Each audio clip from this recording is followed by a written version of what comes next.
Being a reverend of our local congregation was a family tradition. My father was a reverend, his father was a reverend, his father was a reverend. You get the picture. Sure, I might have had some doubts about the profession and in life, and I tried to stave it off by furthering my education at some faraway university. But one way or another, the position called for me. I devoted most of my time at the university studying theology and religion. I was at the top of my class. Soon came when my father passed the task of reverend to me.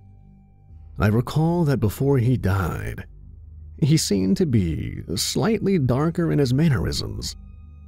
He was always an optimistic man, even in the face of anyone who criticized his livelihood. But in his final years, he changed. Anywhere he went, he carried grimness with him. He acted as though a rain cloud were over his head. He had grown despondent at the time of his death, refusing to accept any prayers that his immortal soul would be taken to a place of rest. But just before he succumbed and left the mortal coil, there were reports that he was deeply horrified and hyperventilated rapidly. His heart rate skyrocketed to abnormal leaps, and he died, a look of sheer horror being permanently glued to his face. My first year as reverend didn't go as well as you'd imagine. For one, there were many young people who were the epitome of smart alecks. They always loved to bring up the supposed contradictions in the scriptures or how God was an immortal being, who for all accounts was a tyrannical mass murderer, and was who offended that mankind worshipped other gods or that he was simply unfair. This was always something that I was raised to believe. God had his reasons for what he did. What may seem to be bad for us is merely because we view things from our own perspective rather than his.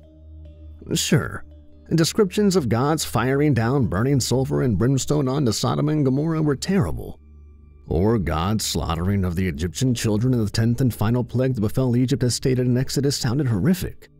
But ultimately, I was convinced that God saw it as being for the Israelites' good. Or how whenever bad things happened in my life, I held on to my faith, because they happened for a reason. Just last month, I lost my youngest son, Theodore, to childhood leukemia. Yeah, we prayed fervently for his recovery until he took his last breath. But still, maybe God wanted his precious, precious soul to be with him immediately. My one regret, however, was that he was never baptized. I remember my daughter looked at me with the most frightful expression of concern, that her brother was in hell because he was too young to understand the notion of turning his life over to Christ. I tried to console my daughter that he was in heaven, but she only compounded my frustrations by asking then why was man considered wicked the moment they were born. But with all my trials, I prevailed. I continued to preach God's words to the masses, saving countless souls. Some didn't accept the word, but if the seeds were sown, I was content.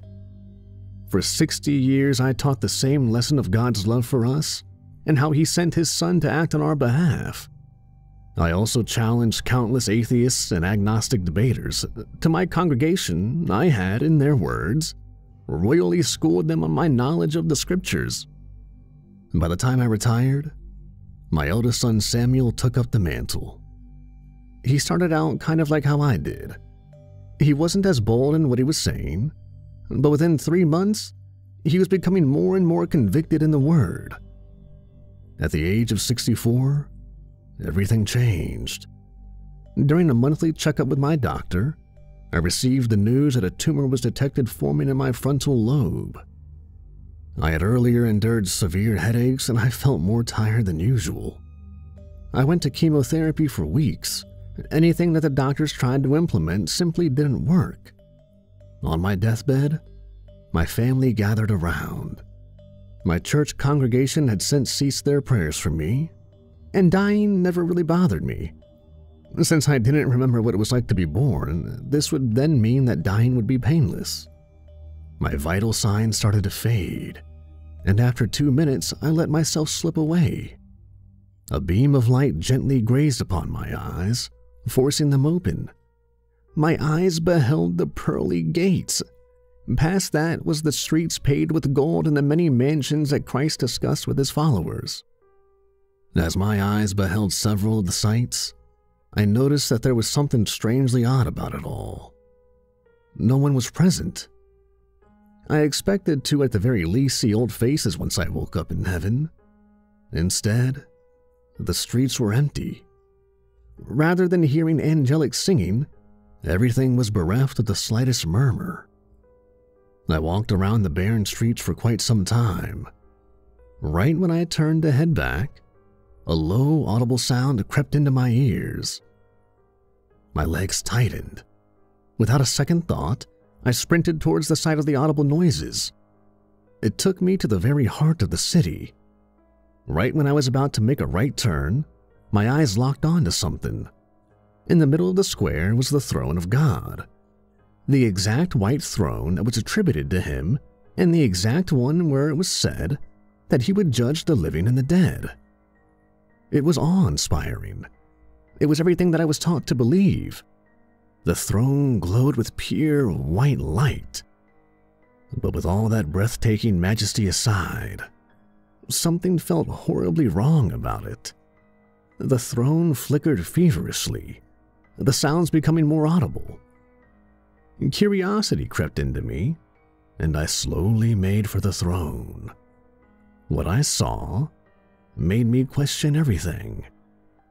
The throne itself throbbed as if it were a nightcrawler thrashing on a fishing hook. Upon closer inspection, I saw the faintest of humanoid attributes on the throne. The throne of God pulsated rapidly, the screaming nearly deafening me. Before my eyes, faces emerged from it. Each one bore the same look of terror. Their eyes were wide, almost as if they were observing something, but at a long distance. I could feel the heat of their glares on me, as though they were trying to telepathically beg me to put them out of their misery. They screamed in unison, their shrieks sounding like legions of malfunctioning sirens. I looked further at the throne, seeing that it had a fleshy appearance. It was as though the throne itself was one living creature. The tortured beings frothed at the mouth, making inhuman noises, the sounds of absolute hell. I could make out that an innumerable number of bodies comprised that great white throne of judgment. Limbs littered the throne in different places. The light began to fade, revealing the throne to be nothing more than a putrid-smelling mass of red meat. Whoever these people were, they had been conjoined. Something must have broken them down and then put them back together with gallons of glue. I felt myself nearly vomiting if it were not for a voice. "Welcome to heaven." I looked up at the throne of God and saw a gargantuan figure sitting in the chair, as though it were completely unaware of the horrid screaming coming from its own throne. The voice wasn't as loud as I'd imagined it to be. It sounded as soft as the wind, but it didn't comfort me in the slightest. This being was submerged in blinding light. I searched for a semblance of a face on the large entity, but I couldn't. The further I looked on this creature, I felt the terror bubble from the deepest parts of my stomach. Somehow, I managed to choke out some words. Are you God?" While I couldn't see it, I could tell that the being before me had a wide smile across its face. "I have many names," it stated in the same eerie giddiness. "I'm Yahweh, Jehovah." What he said next shocked me the most. "I am also Zeus, Thor, Jupiter, Shiva, and the great turtle spirit. I am all of the gods that humanity has willfully believed in." I stood there, my jaw agape.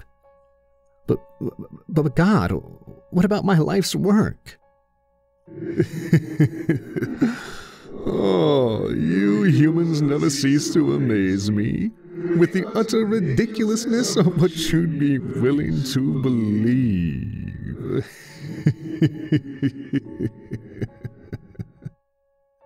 God had a good chuckle over it, as if I had told him one of the funniest jokes in over 1,000 years. The joke being my former life. After laughing fervently, God paused to feel the texture of the throne. Oh, it is a fine throne, isn't it? God asked. My hopes of God somehow being ignorant of the deathly screeches of its throne died at that moment. This God was in ecstasy from hearing millions, maybe trillions, of souls being melded together as a large blob of disharmony. The urge to vomit rose again. Oh, do you know what this throne is made of? God asked. I shook my head, not wanting to know. But God was, of course, going to disclose the texture of it regardless of whether it intrigued me or not. Oh, years ago, I created the angels. God shuffled in its chair before continuing. They were always meant to worship me, but after eons of feeding off of their praise, it just wasn't enough for me. I flinched as I expected more vivid descriptions from God. When I created man in my own image, the angels didn't want to see them suffer as they had. God sounded noticeably angered, its voice rising to emphasize it. So, one leader rose up to rebel against me. Satan? I asked. God scoffed.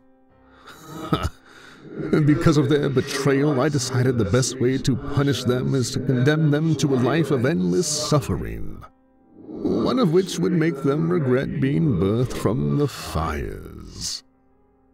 I nearly fell backward at the realization. God's throne was comprised of the fused bodies of nearly a third of the angels who rebelled against him and failed. Now they were being made to be eternally tortured. I tried to rationalize God's justifications for this disproportionate retribution, but no logical answer would suffice. There were no excuses for what God had done. But the one thing that made me more curious was what became of the human souls of those who had died. If what God had said was true, then the afterlife we know is just one inescapable nightmare. God apparently read my thoughts, and before my eyes, God conjured up a legion of souls. Each soul lacked pupils in their eyes, and their skins were a pale gray. They reminded me of the many zombie-related movies in olden times, but they were all people I knew in life. The one that caught my eyes the most was a small figure. It tilted back and forth, its mouth open as though it were inciting a chant. I could tell that short stature from anywhere. It was Theodore. I ran to my son and hugged him tightly. I opened my eyes, fully expecting the hug to be reciprocated, but instead, I felt a slight nibble on my neck. I looked down at my son, and to my horror, he started to bite down into my neck into a blind frenzy. I pried him off, tossing him to the ground, only for him to emotionlessly pick himself up and stand with the other souls. I turned to look at God in anger. That's not my son. God giggled. He merely looked at the souls before him, as though he were an artist marveling at their own work. No, he isn't. And he never was. Each human soul was a former shell of themselves, lacking even the slightest characteristic that made them lively. They had instead become inhuman slaves without their free will. At the time of death, God stripped each soul of their individuality, making them worship him forevermore. This would be the fate of untold many people who either followed the Christian faith, or any religion for that matter, It seemed not to even matter if you chose to not pursue a religion because I saw some of my former atheists and agnostic debaters in the masses. It all made sense for why God would masquerade as different gods. The more people he got to believe in him, the more people he would bathe in their worship of, until their time of death, when they would be made into the perfect followers by being removed from anything that made them human. This was the fate of my son, my father, my grandfather, and his father before him. Even if I chose against the profession of a reverend, it wouldn't have mattered much to God because he'd convert me at the moment I stepped foot into his kingdom. I felt myself getting lifted into the air against my will. I levitated over the masses of souls, and I was back to God and his revolting throne. While again I couldn't see a discernible expression on his face, something told me that it was smirking. Well, time for you to join the heavenly choir, shall we? Not expecting an answer, I felt a surge of God's power penetrate my body and consume me. I screamed in excruciating pain as my world suddenly started to grow dark. I tried to fight against the conversion with all my might, but my rationalization was starting to melt away. I couldn't speak.